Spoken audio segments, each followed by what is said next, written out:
Venezuela fue el paraíso de la extrema izquierda durante unos años. Lo usaban como ejemplo de que el supuesto socialismo del siglo XXI era superior al capitalismo como sistema económico. Hoy, su farsa se ha destapado y todos evitan hablar del tema. Y es por eso mismo que debemos insistir, hacer entender a la población que lo que les prometen es mentira, que si ellos gobiernan solo habrá miseria y totalitarismo. Este vídeo es un análisis de cómo el socialismo destruyó Venezuela. En 1999, Chávez prometió transformar a Venezuela en un paraíso socialista. Chávez decía que la riqueza en Venezuela estaba siendo robada por los malvados capitalistas y que ésta tenía que ser repartida entre los pobres. Y eso mismo hizo. Bajo el mando de Chávez, el gobierno de Venezuela tomó el control de industria tras industria, prometiendo que el gobierno manejaría estas empresas mejor que la iniciativa privada y los beneficios se redistribuirían entre la población. La más importante de todas estas expropiaciones fue la de la industria petrolífera. Con el dinero del petróleo se creaban programas de ayudas sociales para la población, desde comida hasta vivienda y electricidad, todo cedido por el gobierno. No producían nada nuevo. De hecho, mucha gente se marchaba del país. Concretamente, más de 2 millones de personas de las clases más altas escaparon y se llevaron su riqueza y conocimiento a otros países, por miedo a ser expropiados por el gobierno. Durante unos años, este sistema se mantenía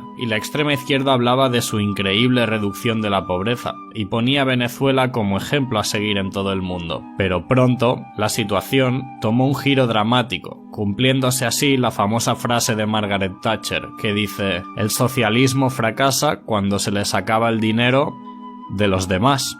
Y así fue. Los primeros años funcionó, pero como tantas empresas se marcharon, el triunfo o el fracaso de Venezuela dependía únicamente del precio del petróleo. Habían duplicado el número de funcionarios, mientras disminuía el tejido productivo. Era solo cuestión de tiempo que colapsara, y colapsó. En 2014, el precio del petróleo se desplomó más de un 50%, y entonces fue cuando se dieron cuenta de toda la riqueza que habían perdido, la fuga de empresas y capitales. Pero claro, con la gente siendo tan dependiente del Estado, es difícil revertir la situación, y es por esta dependencia que muchos siguen apoyando al gobierno aun habiendo colapsado el país. Los programas del gobierno ya no se pueden mantener, hay una escasez de necesidades básicas. Servicios como el agua y la luz son esporádicos, bienes de consumo básicos como el papel higiénico y el pan son escasos. La inflación es superior al 2000%. El crimen ha aumentado dramáticamente. Hay largas colas en los supermercados. Ha aumentado el desempleo. Muchos venezolanos están empezando a pasar hambre. Hay casos de que prostitutas aceptan comida como pago por sus servicios. Las medicinas estaban subsidiadas por el gobierno y ahora ya no se las pueden permitir. Y esto es lo que pasa con la planificación centralizada de la economía. Se crea un sistema burocrático que crece con el tiempo y se hace menos eficiente y más corrupto. De hecho,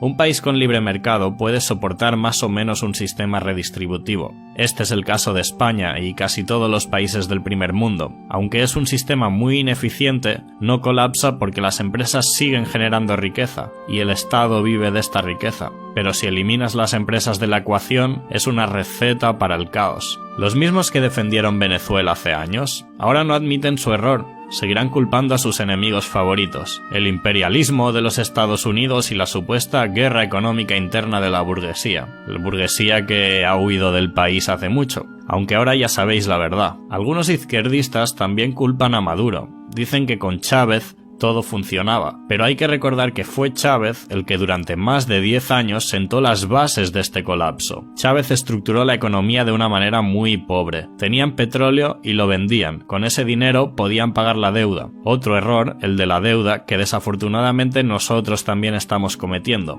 Y entonces, cuando el precio del petróleo bajó, no se podía hacer frente a los pagos. Mientras había dinero, se construyó un sistema ineficiente e improductivo de gente dependiente al dinero del petróleo, pero cuando se terminó, empezaron los problemas. Viviendas que se estaban construyendo se dejaron a medias, no podían pagar las ayudas sociales que habían prometido, y toda la gente productiva ya había huido del país. Ahora, además, tampoco hay dinero para pagar los intereses de la deuda. Con una inflación de más del 2000%, el dinero ya no vale nada. En algún momento ya no valdrá la pena ni imprimir más dinero.